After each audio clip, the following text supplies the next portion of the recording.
Hey everybody, KMO here. I've been gone for a while, long enough to grow a beard, and I'm here to talk about Star Trek.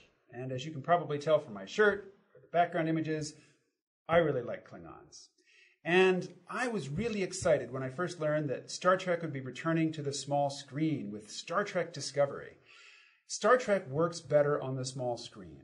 When it's on a big screen, particularly a J.J. Abrams production, fun as they might be, the intelligence goes right out the window and is replaced with action set pieces and non-stop special effects and stunt work and spectacle and, a little bit of quirky dialogue here and there, little quips to build some character, but really he's just coasting on all the character that has been built in the past on the small screen. Now, Star Trek has been off the air, off the small screen anyway, for over 12 years. Enterprise was canceled in 2005, so I was really excited to get Star Trek back on the small screen.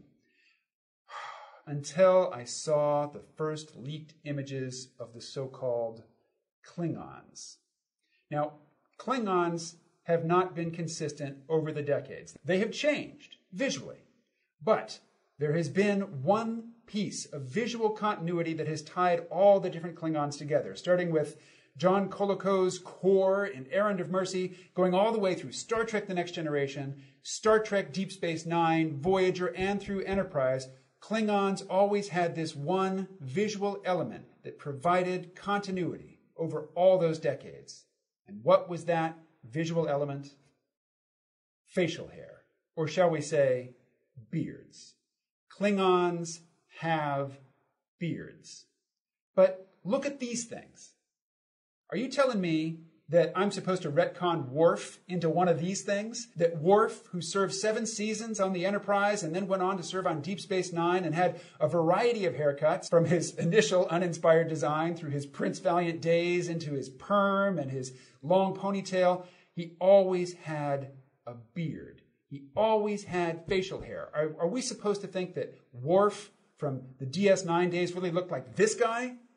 I mean, come on. This shows a complete disrespect for all the creativity that went into Star Trek over the past 50 years, which CBS, which had nothing to do with the creation of Star Trek, now through a series of mergers and acquisitions, they own the intellectual property and they're just going to walk all over it. It seems like they're just throwing crap up on screen and slapping Star Trek names on it and calling it good.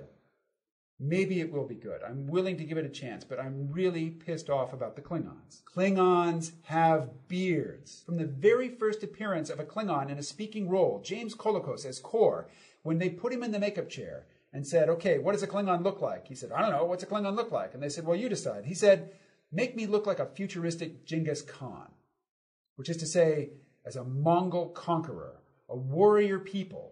This is what defines the Klingons visually. This is a consistent visual element which has connected the various incarnations of Klingons over 50 years. I mean, come on.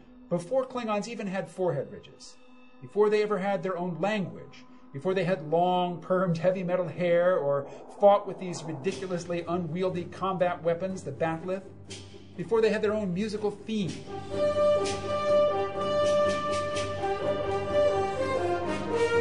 Before the boob windows, the pain sticks, before they quoted Shakespeare, before they ever had a clone emperor, they had beards or mustaches.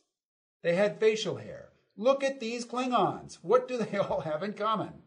What is the one visual element that says Klingon to you?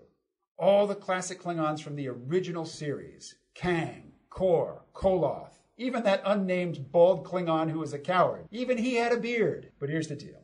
While I'm clearly pissed off, while I'm clearly not happy with the way it looks like this show is going, I'll say this. I'm sure the acting will be excellent.